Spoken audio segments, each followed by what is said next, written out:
2024 was going to be better than 2023, or I was going to hang up the steel shoe. I was going to hang up the racing suit and call it a day. And it became clear to me that the level of effort was not going to be worth it, because all of that time and effort would be coming out of the business.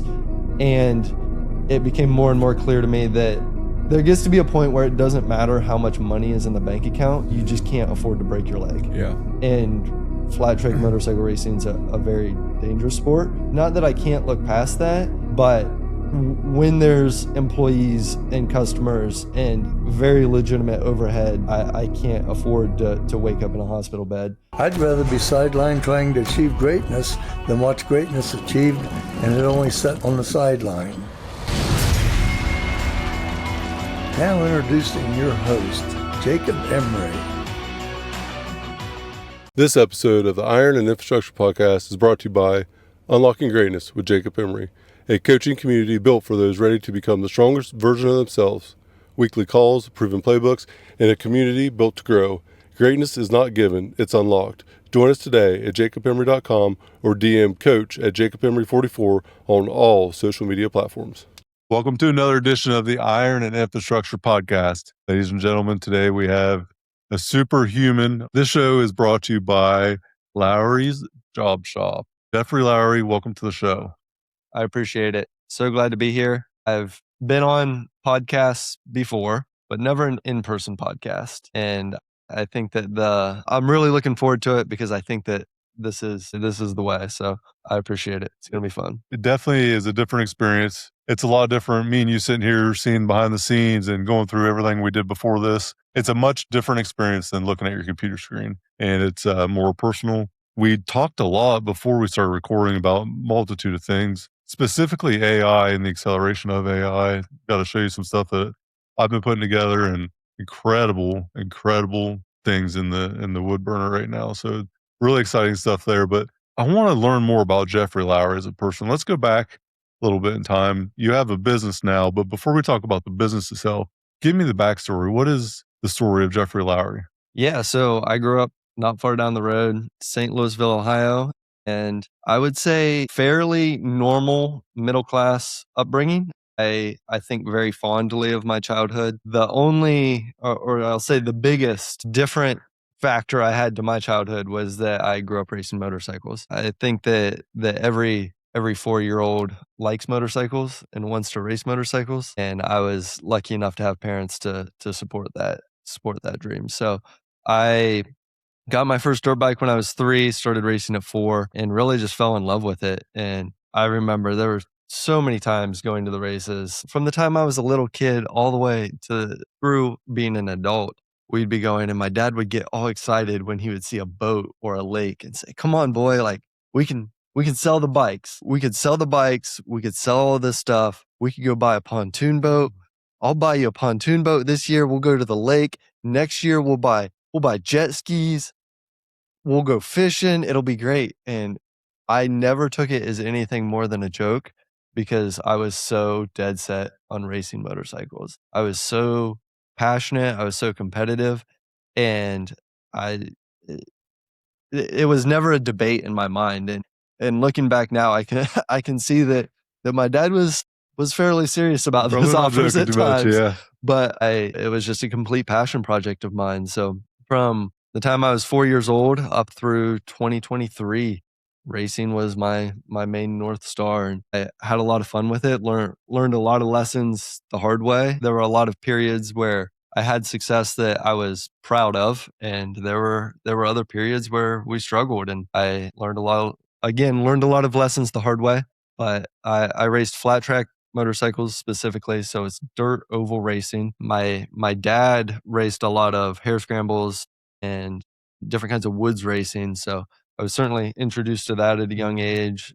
Had a little RS-125 road racer for a while and rode more than my fair share of motocross, but my heart always went back to flat track. There was just something about the speed and the general simplicity of the track that allowed me to really focus on and obsess over trying to optimize the situation. I wasn't worried about the gnarly ruts and the different jumps and the different track layouts. It was it's going to be an oval. Certainly the dirt surfaces would change, the lengths of the ovals would change, but the simplicity of it was an attraction to me because I could focus on the bike setup, my riding, the racecraft, and that always really excited me. And I think that there's a lot of parallels there when it comes to what we're doing now in business with the CNC machines, because it's getting to dance with a mechanical device. And now I'm dancing with a CNC machine instead of a motorcycle. But grew up racing.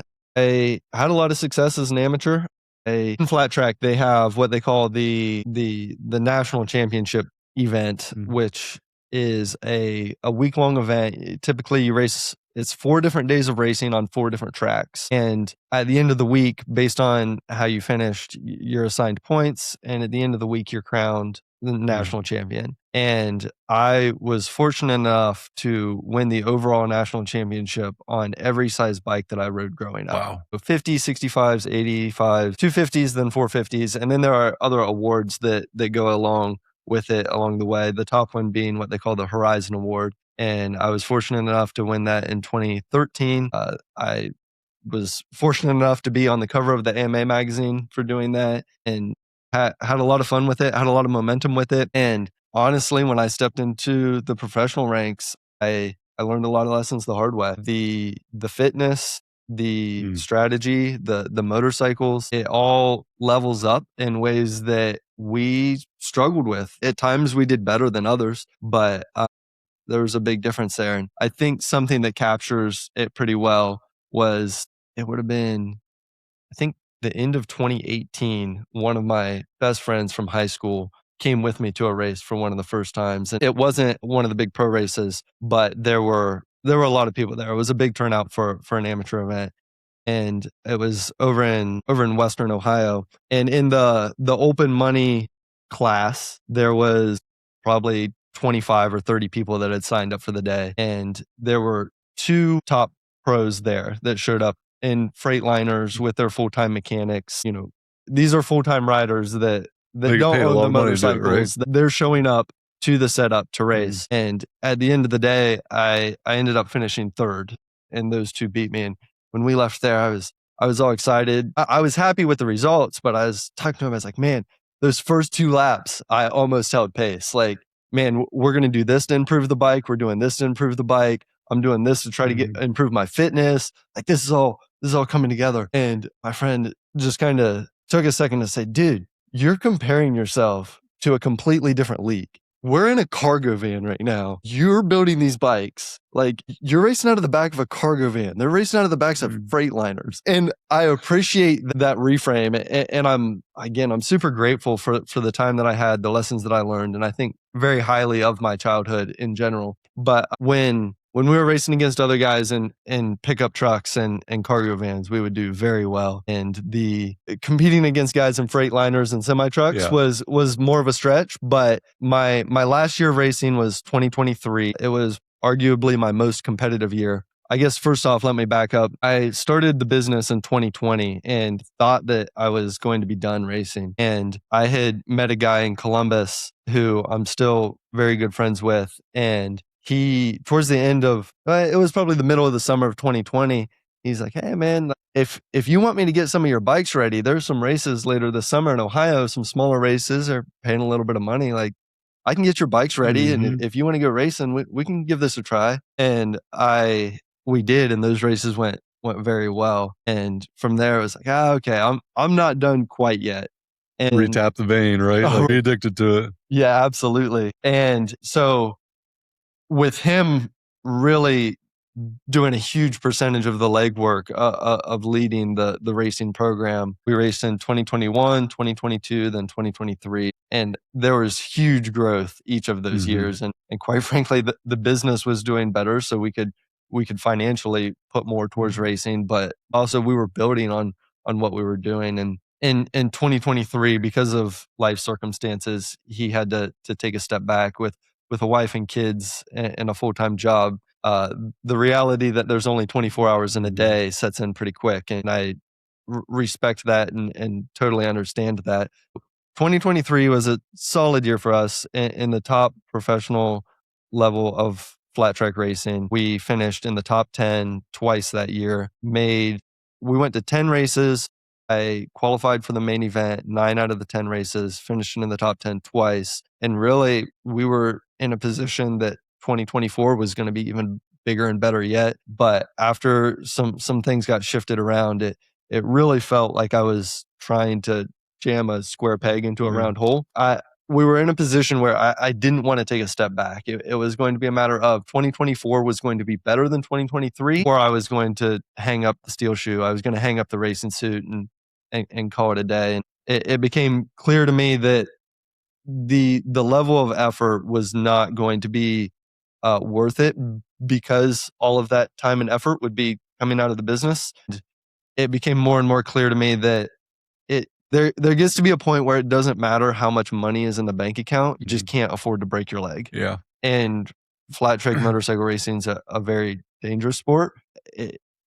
Not that I can't look past that, but when there's employees and customers and very legitimate overhead, I can't afford to wake up in a hospital bed.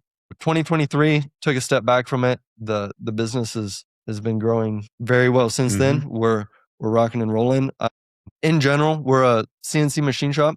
We make precision metal parts. And in last year, we were about half of our business was the flat track motorcycle products that we designed and sell, mainly wheels, and the other half being more traditional job shop work, where we work with industrial customers to provide machining solutions for them, provide them parts.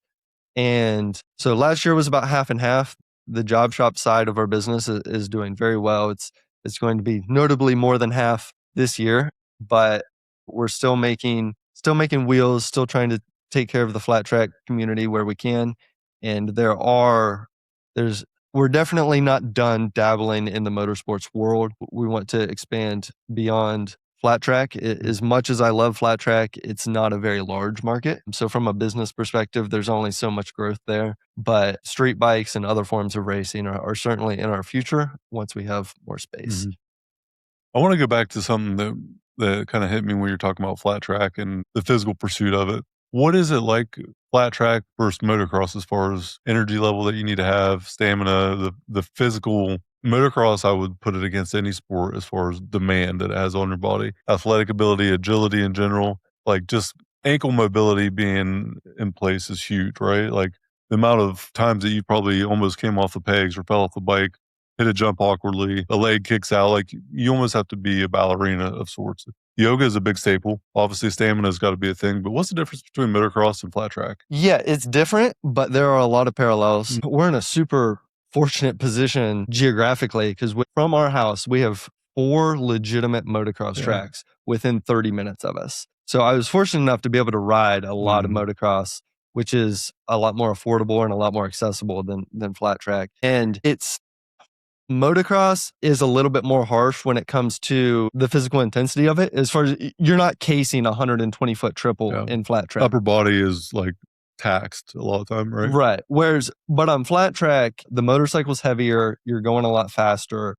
So for me, like cardio was always a huge limiting factor. Like it never failed that on lap 4, my heart rate was 190 and I was going cross-eyed. And I always wanted to put more effort into my physical fitness, but unfortunately there was only 24 hours in a day. But on flat track, in the top professional class, we're racing twin cylinder motorcycles. So they're engines out of street bikes. They're put into purpose-built frames, aluminum gas tank, fiberglass tail section, relatively short wheelbase. A good motorcycle will make about 100 horsepower, around 320 pounds or so. The big tracks are 1 mile ovals. And on the fastest miles, you're doing 37, 39 second lap times. So you're doing about 140 miles an hour at the end of the straightaway. So all of that to say, you're wrestling a big motorcycle. When you're on a loose dirt track, you get to the end of the straightaway at 140 miles an hour, dusted into the corner sideways without letting off. Yeah. There's a lot of manhandling going on there to keep the bike on top of itself.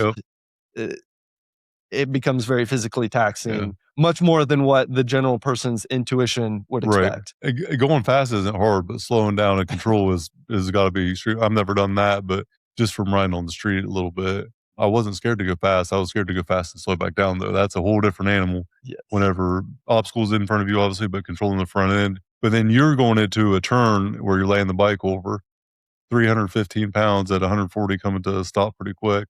And then you have to leverage your body to get over. What's the lower body stability and strength has to be like insane, from hamstrings, glutes, hips, like that whole lower body to squeeze that frame that tight, probably to control it the way you need to. Is it, I'm just assuming like it's very taxing lower body wise. Yeah, for sure. There's definitely a lot of work going on in the lower body. And in general, if the rider's getting tired in the upper body, it's because they're not using their lower body enough. Right.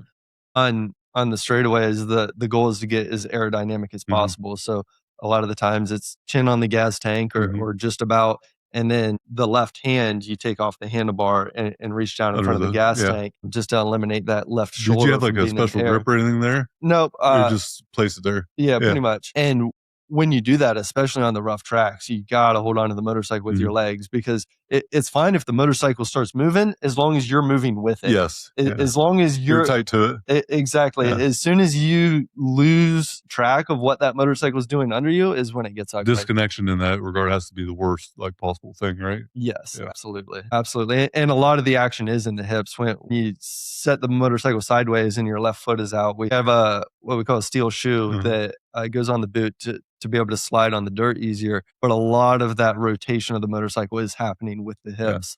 And it's certainly, it's got to be like riding a bull, right? Only it's fast, it's an engine, obviously, and it's not up and down that way. It's side to side, probably more. But the aerodynamic, I didn't realize 140 mile an hour in the straights, that's fast, and it's fast really quick. What is it average, do you think, going through the corners? 140 to what, and then what coming back out? Yeah, depending on the tracks. Like if, I don't know the math off the top of my head, but if we were doing a 38 second lap time, you're talking, 30 seconds would be 120 average. So you're probably getting down to 90 in the center of the corner, just depending on the track and depending on the surface. That's fast, right? That's really fast to go around the corner. And on the big tracks, it's draft racing. So if you're out front, you're pushing the air and the people behind you are catching you. So we stay in a tight pack, and like I would frequently get asked if I would get scared while I was out there. They say, "Oh my goodness, that was crazy. Did you get scared?" And in the moment, you're so focused.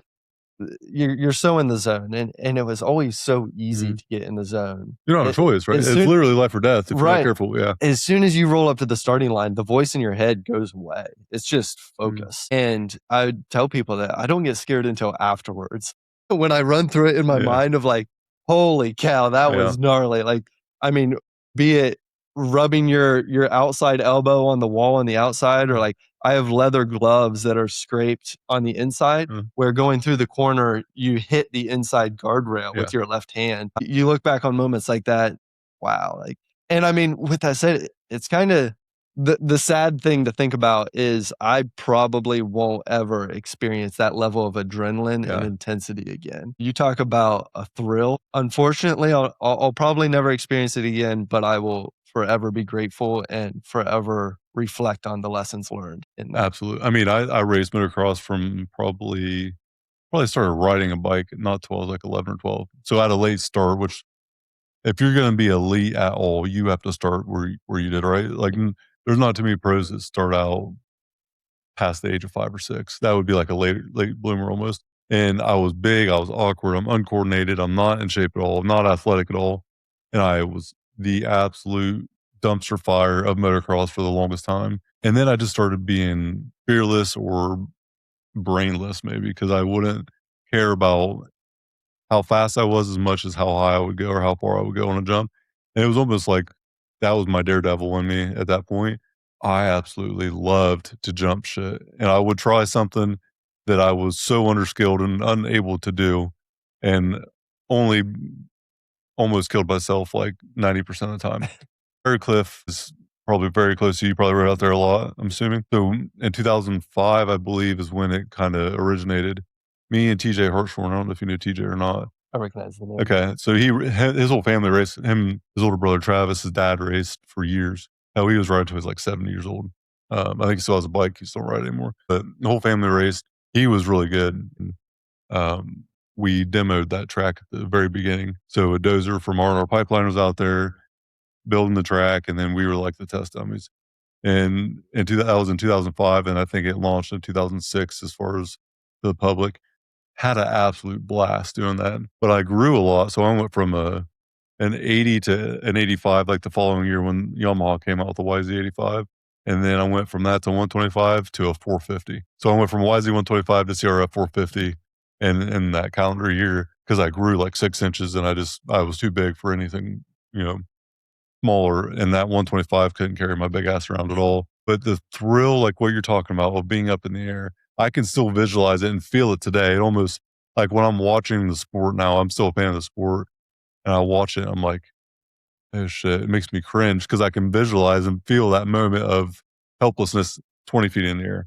I'm going to get hurt really bad on this and I know it. And I am 20 feet in the air and in less than 5 seconds, I'm going to be fucked up bad. I still can feel that today. The finish line jump at Briarcliff, I remember taking a TTR 125. It was my sister's bike. 5th gear from the bottom by the pond, all out, sitting on the fender of that thing and jumping at it like an idiot. And that was my recklessness. That was my fun. And I miss it, but I'll never do it again. I don't want to ever think about doing it again because of the learning lessons that I had the hard way.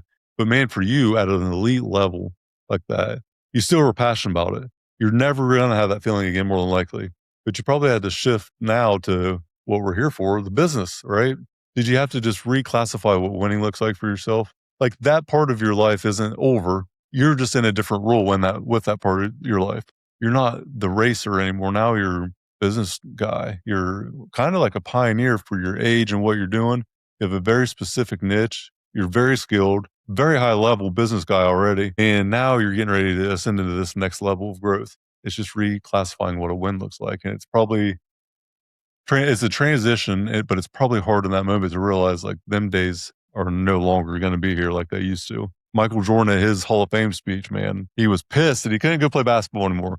He wanted to put on shorts and a pair of J's and go ball at his Hall of Fame speech. And you could see it. He was like emotional about it. Is that how it feels for you? Yeah, for sure, in a lot of ways. And I knew for a long time that I wanted to start a business when I met my now wife in 26. The first time we ever spent time together, I told her that I want to own a manufacturing business someday. Mm-hmm. And so that always was the long-term goal. And that became incredibly obvious to me when I got my first job because my dad from the very beginning was always extremely, he was sure to make me very involved in all aspects of the racing. I wasn't going to be the rich kid that just showed up on a nice bike. The late nights building the motors, changing the tires, everything. As soon as I could do it, it was my responsibility, period. And I appreciate that because it taught me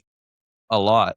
When I was 16, 17 years old, I was taking over more and more of the racing program in general and realizing that I really liked the entire aspect. If I went out there and won a local race and someone said, that's just because you were on a bike faster than me. It's like, yeah, well, guess what? I built the bike and I signed the check. So it's still me. And just that big picture puzzle excited me. And when I got my first job, it was as a mechanical engineer intern, but it wasn't mindless work, but it was just, I felt like there was nothing I could do to fail. Yeah. And I felt like there was nothing I could do to exceed. It felt like it just kind of, I don't want to sit in an office and talk about football. I want to feel like my decisions, I want to feel like my outcome rides on my decisions. Yes. So right away, I knew that I wanted to be an entrepreneur. I wanted to ride or die by my decisions. I think the thing that racing taught me the most was how the decisions and how your actions affect the results.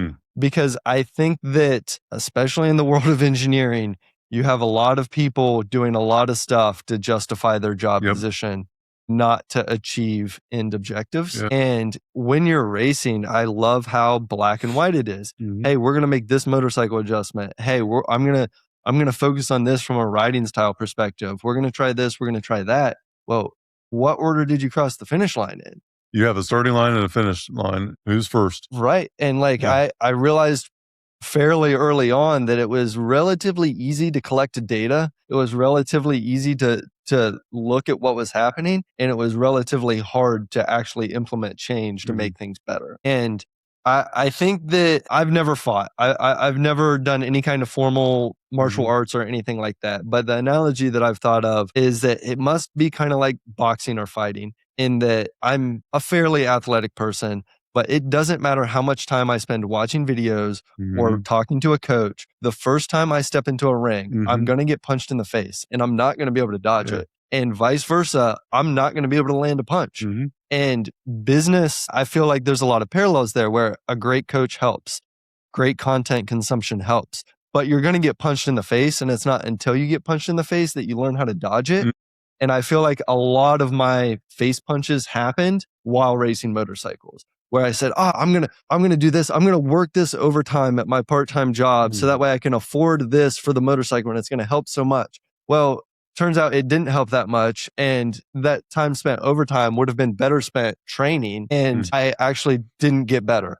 So let's reevaluate and try again. And doing that over and over and over again with something that you're very passionate about was what taught me the business skills that has gotten us where we are. And again, I'll forever be grateful for that. But yeah, now there's so many parallels between racing and trying to run a racing program versus a business. The biggest difference being that race day intensity's not quite there, not quite the same, but fundamentally there's a lot similar. Well, you think about, you don't have that event in business like that race. There's no stage presence or big thing that you do singular time that gets you there. It's a repetitive thing over and over and over. It's all the practice reps, all the preparation work without the race day almost. But the race day comes as a learning curve or a big achievement when you didn't see it coming, or the moment you almost quit. I've quit so many times. I've just been knocked down and got back up more times than I quit. I talked about this, it might have been on one of the coaching calls, but I quit today. I quit so many times this morning in my workout. I quit, but I only quit for about 3 seconds. And then I just kept going. It's like I wanted to stop. I wanted to quit, but I know better. My programming is trained to never give up, to never quit. And because of that, the result is inevitable. You're going to get the result as long as you don't quit or die. Them are the only two things that stop you, is quitting or dying. And the outcomes that you want, they have no choice but to be truth if you keep going. And business is such a different animal. I would say the other thing you probably had that would be relatable was the delayed gratification. The amount of reps you put in before you ever got a trophy, before you got a podium. You're horrible at this thing for a very long period of time. And then light bulb, you got this one thing that catapults you. Overnight successes don't happen though. 30 years old buying our pipeline wasn't overnight success. It took me 12 years to do that. It was just one moment of signing my life away on that dotted line that said, here you go, you have the ownership now. But it didn't happen overnight. It's all the reps in the dark that show when you're on that platform in the light. And the unforeseen thing that is often underestimated is how hard it actually is to win in any facet of life. To win in business, you're playing the game. The repetition that is required is 100x what you'd ever expect at the beginning of it. And that's why most people don't ever achieve anything. Yeah, I agree with that. And what comes to my mind there is that racing also showed me and taught me the reality that the end goal the high that you get from your end goal doesn't last. So as I'm no psychologist, I'm no genius, but I do believe that we don't get sustainable happiness from achieving a goal. You get happiness from moving towards a goal. Preach it, brother. Preach it. Moving towards it. So, you win the big race, you get to give the podium speech, the cheers, the cameras, so on and so forth. But on Wednesday morning, you're back at square one. And in business, being able to define the clear goal and then appreciate forward progress towards that is a huge step towards a sustainable approach, is what I found. And I work very hard, work a lot of hours. I'm very excited for the future that's in front of me. I'm also very happy with my life. And I am happy with myself when I lay down at night, which I am concerned how few people seem to be that way, especially from our generation. I can relate to this so much, dude, because for 12 years, focused on this one goal. This thing was going to make me feel happy. This was going to be the thing that I felt. This was the accomplishment. I'm the fucking man, Jeffrey Lowery. Put the crown on my head. This would be the thing. I thought the accolade was going to be the end all be all thing for me. And it meant nothing a couple days after internally. And I couldn't process it. And I didn't understand why. But that 12 years for that journey in the hotel rooms, working 5 to 6 days a week, the days I wasn't working, I was preparing for Monday to get back to work, studying the certification 6 months in advance. So whenever it came time, sign me up, put me in, coach, I'm ready. And it was all these deposits I was putting in daily. I was miserable doing it. I didn't appreciate that journey. And I was just grinding through it and losing my passion every once in a while. And then there'd be a spark, or there'd be that thing right when I was ready to really give up. It would come back. It's like, oh shit, I gotta keep going. I gotta keep going. And I thought, man, I'm gonna get to the top of that building and it's gonna be the thing. It makes me happy. We've all accomplished things though that we said would make us happy and they didn't. Right. And so my biggest takeaway, especially today, because I enjoy everything that I do, business has been the hardest the last couple of years in comparison to the years prior. It's been harder in the last couple of years than I ever could have imagined. I still enjoy it. It's just part of the story I tell now, but it's all about the journey in itself and finding joy in that journey and not having what I call destination disease and being so focused on the end, that view on top of that mountain, that you don't enjoy the climb to get there. And I think whenever you get up at the mountaintop and you see that view and you're looking down and you're just like, man, I climbed that mountain. What about the reflection you had coming up? What about the times where you had to stop on the mountain, take a break, and you look around like, this is one hell of a mountain. And you don't appreciate it. So you get up and the view's distorted. It's like, doesn't really look that great. It looks kind of small now. It doesn't look as good as I thought it would. And then you're up in the clouds though, because you're on top of that mountain. And the next thing you realize, this isn't the top. The clouds pass through. You're up in the clouds, but the cloud cover moves out and you're like looking around. This is just a ledge. And then you realize there's always a mountain to climb. There's always another thing to go get. And if you don't enjoy the process of getting it, you're not going to have a fulfilled life, because the thing you get at the end isn't what winning looks like. It's who you become to go get it. And that's what I didn't get. It sounds like you've already digested that at a very young age, which is something that you're right. I think society in general doesn't have fulfillment today, but I think it's because they don't understand that no matter who it is in the world has meaning today. You don't need to chase meaning, because if you're chasing it, then it means that by default, you don't have it now. So it means that you're doing today meaningless. Whatever you do today has no meaning. And that's not the case. You don't need to have or be something to have meaning. You got to know that your worth is meaningful to society in general. And I think that's where a lot of disconnect happens. This episode of the Iron and Infrastructure Podcast is brought to you by R&R Pipeline Inc., an infrastructure company. Join our team today at rrpipelineinc.com. Yes, for sure. Man, so many directions we could go. Yes. You've enjoyed the journey. Being present is a gift. I think that's why they call gifts presents. I've referenced this a lot. Acceleration, though, getting to a place where you plateau. It probably happened in racing. It's going to happen in business. Every facet of life, you get to a point where you have no more capacity. You have no more ability to overcome the current skill set that you have. There's external things you can't control. There's internal things that you don't know how to control, and you get stuck. It's like this growth curve is getting ready to start, and you're at this point where you're either pushing all the chips in, or you're actually considering, what if I just am not that person? The plan was great until Mike Tyson hit you. Mike Tyson's famous words, everyone has a plan until they get punched in the mouth. And what happens when you get punched hard? What's the resilience factor there for you? And like, what's the thing that you go to? For you, 2 a.m., Jeffery Lowery doesn't know how to get through the situation. Head in your hands, uncertain, you're scared. It's scary. We've all had it. You don't know the answer. You don't know the outcome. What's the thing that you might process in your head? Like, it's going to be okay. I'm going to get through this. Is there something that you have as like a go-to, like, man, I'll be all right?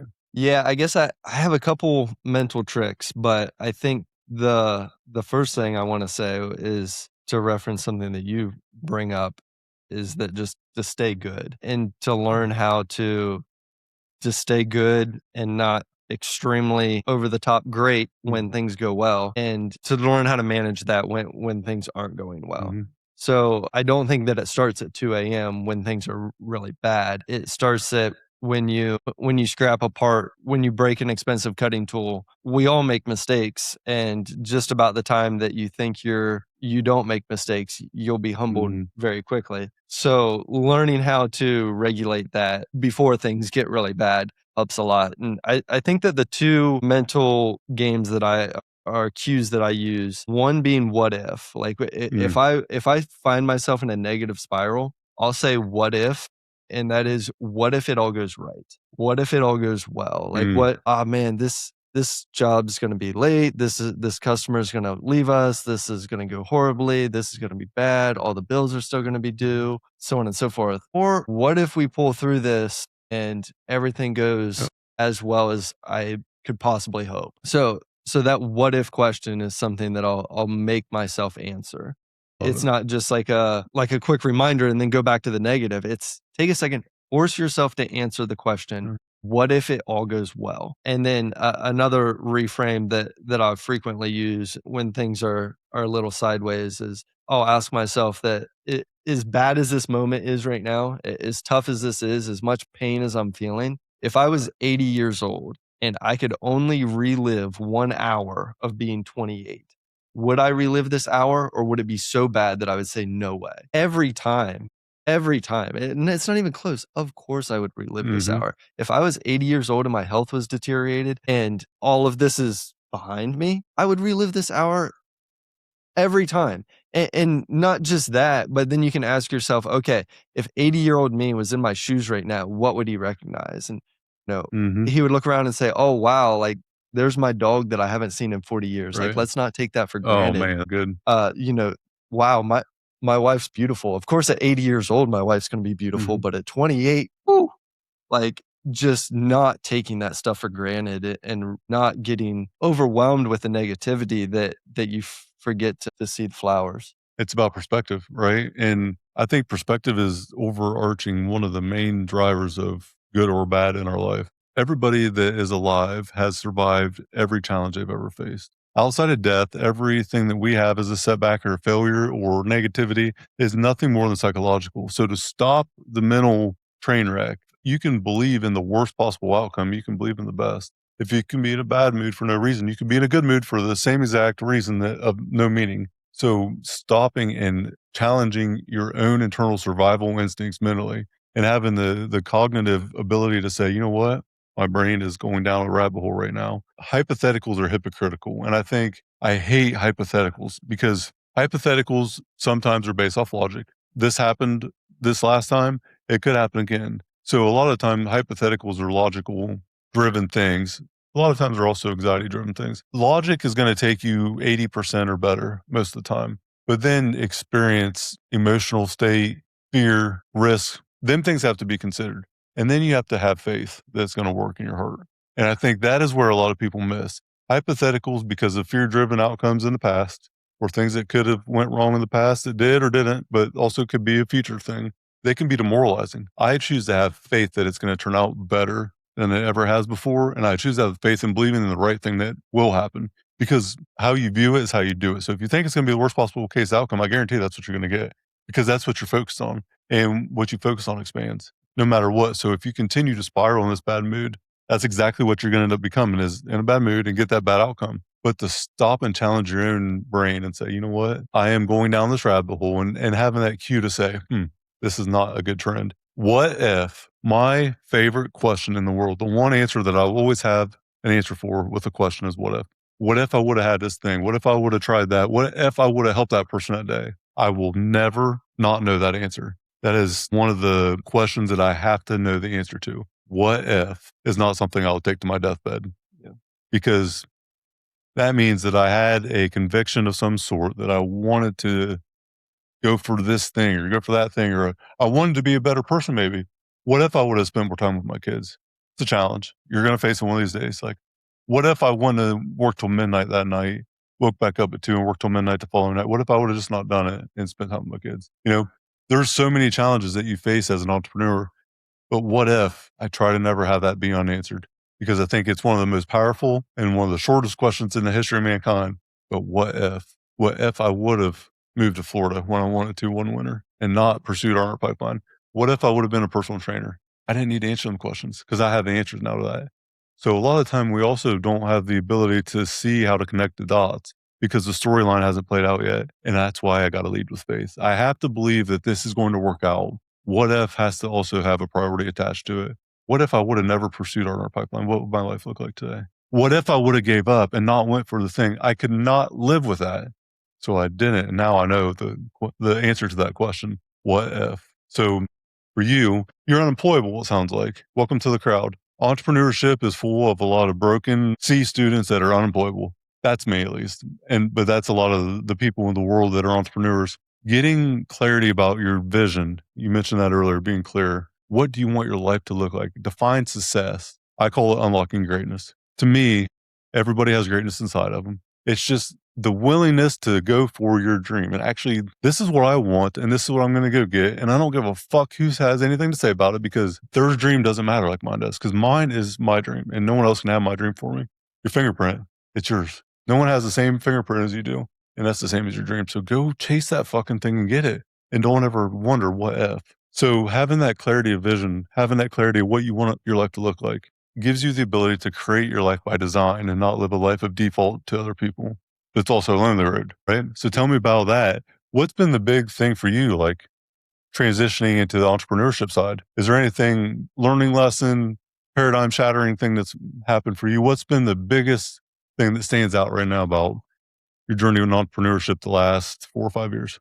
Yeah, I think with a lot of reflection and trying to design a future and a vision that I'm excited about, the unfortunate reality that I've come to, the unfortunate conclusion that I've come to is that I don't want it to be easy. It is that if I design a life that's easy for me, I will be bored out of my mind. And a fortunate or unfortunate have to be moving and have to be feeling like I'm productive in order to feel fulfilled. Like we reorganized our living room a couple years ago and got the TV hung up on the wall and everything. And my brother-in-law came over a few weeks ago and they were going to pull up a show to show us or whatever. And we ended up having to scrounge through our basement to find an extension cord because even though the TV's been hanging there for a few years, it still hadn't been plugged in. Like, Love it. I don't want to say jealous, but I'm almost jealous of someone who can just come home from a 9 to 5 and watch TV and be content with themselves. Like I can't. I feel like that I'm doing so much. something. That's so awesome. And so like with that, I think an important reminder is that if it was easy, it would be boring. My physical hobby now is running, and I had said for a long time that once I was done racing motorcycles, I would take running more seriously. We've been running marathons. It's an excuse to stay healthy. It's an excuse to travel. My wife and I do it together, and I frequently remind myself, especially when I'm trying to get into the zone for a hard workout or a race, it's that if it was easy, it would be boring. The reason we do this is because it's hard.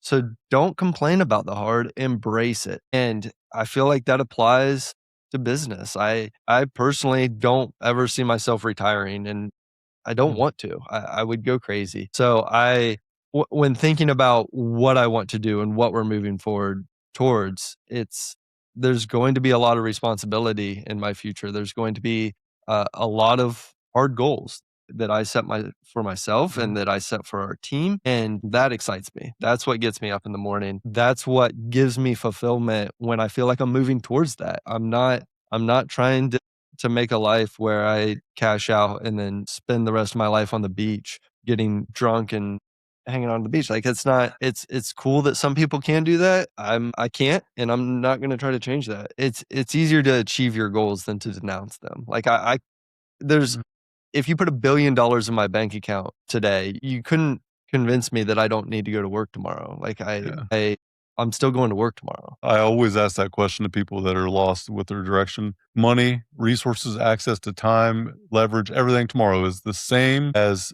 the richest person in the world. You have every resource readily available. Your bank account's full. You have everything you ever need. You can do whatever you want with your time. What are you doing tomorrow? I'd say, well, my alarm goes off at 2:50 in the morning. I'm going to be doing probably a shoulder and arm workout tomorrow. I'm not going to change who I am. Like I would probably do that, before 7 a.m. I would have the same accomplishment schedule I do now. well, I'm probably going to prioritize, 6 to 8, 6 to 9, whatever it is with a priority block. I might focus on something different. I might read a book instead of focus on a P&L, but probably not going to do much different. Probably see my kids when they get up, maybe take my daughter to school. I do that now. Throughout the day, I might not have all the other things that I do today in my future state, but you can sit down and do a podcast with you on a Thursday, whatever day it is, mid morning. Probably do that. That's kind of cool. My life wouldn't look a lot different than it does now. And I think that's what you're talking about. Like, why would I quit doing this? Because it's fun. And a lot of people don't know if I'm working or playing whenever I'm doing what I do every day. Pretty powerful thing to have there, isn't it? Yeah, for sure, and it circles back around to what we were saying before, that when I lay down at night, I'm happy with myself. I have huge goals. I Yeah. work like a madman, but it doesn't mean that I'm not happy. So, Find me a trust fund kid that has character. You don't build character by having an easy life. You build character by having a hard life, and not because it's hard in like a toxic way, because you challenge yourself. If your life was some cupcake life, you had everything handed to you, you would never have fulfillment because you didn't earn anything. You didn't work for that outcome to be there. I think we get fulfillment from resilience in the hardest times because that's when we learn the most. And it's a mindset that I think is not there in society today because of the abundance of resources readily available. Everything is right now, today, this moment. We should have outcomes to us immediately, but there's a scarcity of desire to go get the actual thing. The expectation is the highest now that I think it's ever been, but the expectation does not match the energy put into going and getting the outcome. I think it's a societal like downfall today, which is why you see the craziness that you do in general. But go chase your fucking dream and don't apologize for it. It's your fingerprint, dude. You only got one and you only got one opportunity to go get it. Don't stop. yeah, for sure, and I hope to be a parent someday, hopefully someday soon, and I think about that with my kids and worry about that a little bit Mm. of that I don't want our kids' life to be too easy, and, you talked about Oh still man. being a fan of Supercross and motocross, like, that's why I'm a fan of Deegan. It's Yeah. of course I don't endorse everything that he says and the Mhm. lifestyle he lives, but the fact that he was brought up wealthy in the industry with everything that he had and is coming out and with more grit and determination than you could ever expect from a Dude. rich kid. Yeah. And that's hard not to appreciate. Yeah. So He yeah, had every reason to be that burnout kid that never made it, alright? Like, access to everything. Dude, he's elite, and he's been doing that level of competition for what, 10 years? What is he even 18 yet? yeah, I think Maybe? he might be 20 now. Okay. But, But like, he for 10 years, I mean, like, I remember watching him even, like, going to Loretta Lynn's, and they would have video out of that. It's like, this dude is a fucking animal. Like, right. he is mentally, like, in the zone. It's very rare that you see that from someone. Brian Deegan, dad, superstar, like, all the things that he did to put the platform where it was at that stage. And then the son goes out and does this level of competition that his dad never did. His dad was a pro racer, but he never won like his son's winning now, Yeah. and that is awesome to see, I think. For sure, and that's where with our kids, I don't care if they end up being motorcycle racers Mm, or gymnasts or fighters. They can do whatever they want, but what I am gonna encourage is that we're doing something all out. We're gonna learn what it means to be passionate yep, about something, and it can be whatever they choose, mm. but we're not gonna tiptoe through life with everything spoon-fed. I'm challenged with this often now. I never wanted my kids to know the things that I did growing up. I wanted them to have the opportunity in life to get whatever they wanted out of it, but earn it the same. And now it's like sometimes it's hard to draw that line because by default, my house is not small and it's, a trip to Florida is expected. It's not like a luxury. It is to me because I understand it, but like these nice things in life that I never, really experienced or had, they don't know any different. So I'm challenged with that. It's like, how do I, outside of setting the standard by what I do with my action, how do they earn that appreciation for life the way that I now have? And it's an ongoing battle. I don't think I'll ever have the right answer for it, but I want them to be skilled enough to earn something handed it. The access to life, understanding life. I don't want to hide them from life. I want them to understand the reality and have the self control to navigate through it. I think shielding them from that would be the worst thing I could do. I want them to know that the world's not a good place. And I also want them to be strong enough to handle the world. And that's why they're in jiu-jitsu. I don't let them quit. That's one thing they can't quit. I am dad. I am not coach. I will encourage. I will pick up when they're down, but I will not coach. I don't want them to burn out so bad they hate it and resent me because of it. So I just won't let them quit. And I just keep encouraging them on little wins. That delayed gratification in jiu-jitsu, though, dude, when my daughter first got a stripe, like the world changed for her. Her eyes lit up. When she got a belt promotion, the whole entire landscape changed because she was the only one getting a promotion that day. Everyone else got a stripe. She didn't think she was getting anything. And then she got a promotion. Like, she understood the value in that. And it took 2 years, I think. So it's just about the consistency of showing up, which takes me to the physical pursuit. Consistency over intensity. I've been training for 20 years, every bit of that now. I probably have not missed more than a week, maybe 2 weeks at one consecutive time in that frame. It's hard. It's so hard most days, but it's also the same as the business journey or the racing journey. It's 100 times harder to be consistent long term than it is understood before you get to that point of like doing it. And it's a mental thing. Make your lifestyle part of it. Like, make it part of your lifestyle. Make it thankless. Like, I don't consider hitting snooze on my alarm clock. It's not even something that I allowed to register. And it took a long time to get to that stage. 99% of the time, I probably honestly don't feel like getting up and doing it.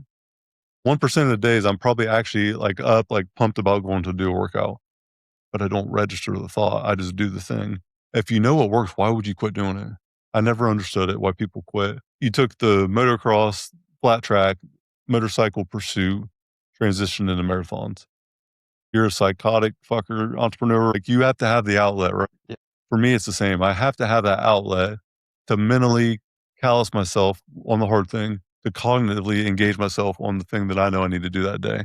What is it for you in running? Is it your ability to do something over a long period of time and then get in that flow state? Is that like a love, or what was the thing that attracted you to running? Yeah, in general, I ran a fair amount while I was racing motorcycles as a go-to cross training. I love that it's not just the multitasking, but I love that I can take off on a run, clear my mind if I want to. It can be me, myself, and I can take a moment to clear my thoughts, or I can listen to a good podcast, or I can listen to some good music. And also a big part of it was we got involved with the Granville Run Club, and having friends doing something makes it much easier to continue doing something. That community is huge. It's huge. And I mean, side note, that was a huge motivating factor to join the coaching program. It's having friends doing what you want to do is a great way to continue doing what you want to do.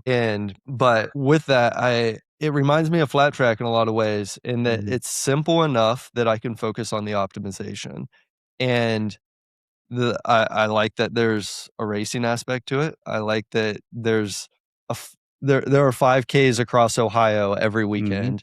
There are marathons across the world, and to be able to compete, to be able to continuously try to optimize. And while you were talking about the consistency aspect, I was thinking a huge thing that I like about the running, and I think a lot of the value, it's a mirror of how well life is going. Because it's one thing, like, I can work 100, 110 hours a week hard in the shop, but it's not sustainable. And I know that. After 4 weeks of that, I'm feeling pretty burnt. And I can't work 100 hours a week and then go for a run and feel good.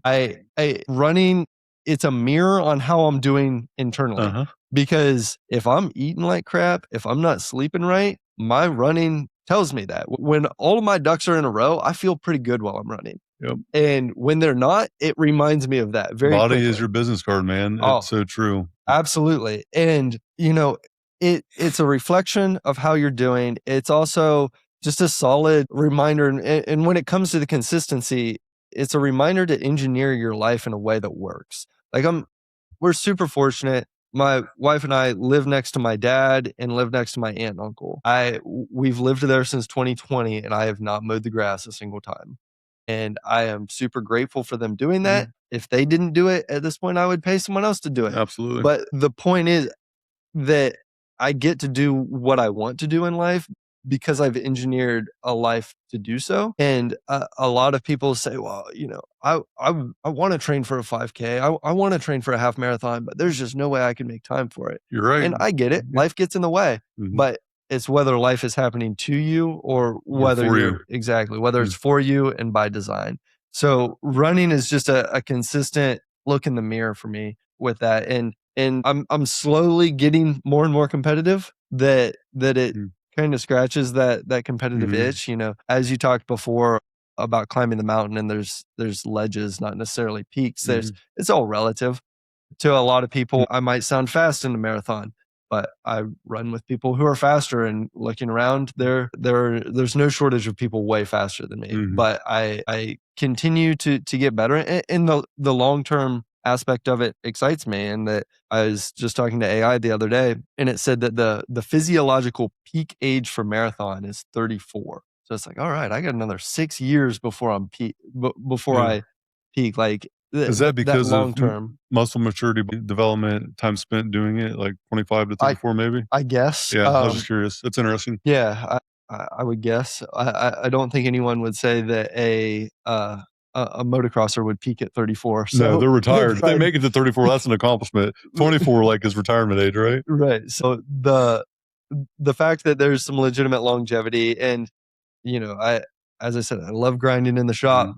Mhm. There's not a whole lot of social contacts. To be able to go meet with friends, Mhm. go for a run, it's fun, and I think that it helps across the board, and that if I can push hard in a marathon, Mhm. well, when we get a hard job and I need to push hard, there's a lot of parallels there Yeah. of having the resilience to push through it. I think that mental being stuck, and we talked about this in one of the coaching calls. I think the mental strength is downstream of physical strength. Find someone that is a problem solver, that has a problem mentally, that's stuck in their own way, that can't get out of this rut. You can't mentally overcome your mental challenge a lot of the time. You just cycle this thing. It's like trying to sniff your way out of a cocaine addiction or drinking yourself, buying a bar to quit drinking alcohol. Like some of the most absurd thoughts that I've heard before. I'm going to quit drinking by buying a bar. Right. Roger that. Good luck. But you're mentally in a bad place.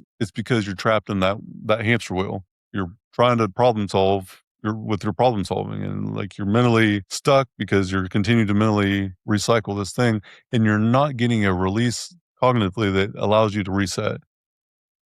Bro, go put yourself out there at mile 10 and let me know how you're feeling.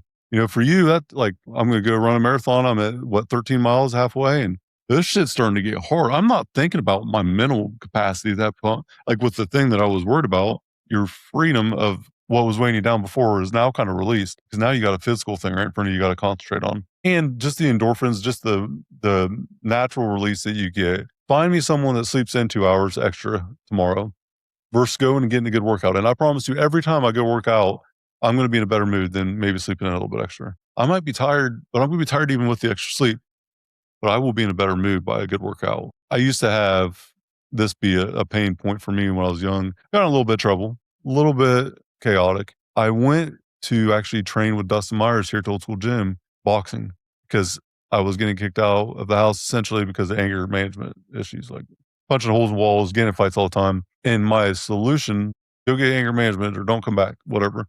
Cool.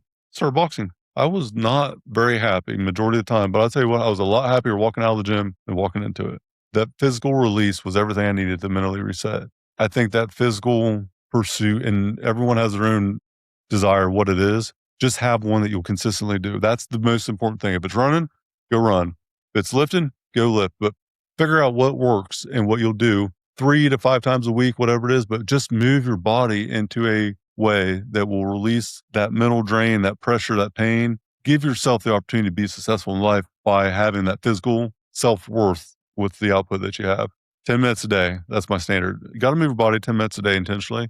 That's the minor, like that's the minimal amount, but you don't have to be psychotic like we are. You don't have to do marathon or powerlifting meet or whatever, but there has to be something that you do with intent to physically move activity every day. But it only has to be 10 minutes, in my opinion. That's 60 hours in a year, and the amount of progress you can make with that amount of consistency is huge. It really is. Yeah, for sure, and the ability to do hard things, the ability to be halfway in a marathon and keep your head on Mhm. straight, and for it to be early in the morning, and to keep your head on straight to get a good Mhm. workout. That ability to do hard things is a muscle that gets stronger with work, and I think that especially guys, we all want to claim that we can do hard stuff. But if you're not putting yourself in those positions, that muscle is going to shrivel up. Yeah.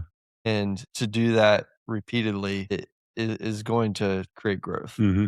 And I've definitely seen that in the world of running. Even there's a difference between a good race and a bad race when it comes to your ability to crawl in the pain cave and stay there. And man, being able to do that in a hard race makes replying to a tough email a lot easier. And or whatever the challenge might be in the shop at the time, oh, here's a tough programming problem in front of me. I need to spend 10 minutes grinding. Like, okay, that's nothing. Like, no problem.